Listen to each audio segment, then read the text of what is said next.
just Logan, and well, today I'm going to be making a cloud. Okay, so what I'm going to be using for this is some ice and some hairspray, a mason jar, a bowl, and some hot water, which we have right here.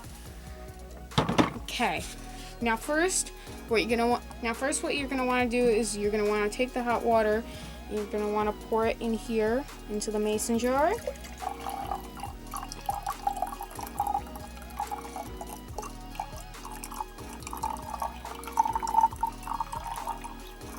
Okay, now we have our hot water in there, and then you're going to want to take the hairspray and then spray it in there real quick, and then take this. So let's do it.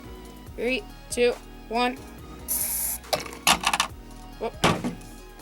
And we're going to make sure not to get this lid off, but it will start forming a cloud in there, and it should start doing that. And well, right now I can't see through it. That's how you make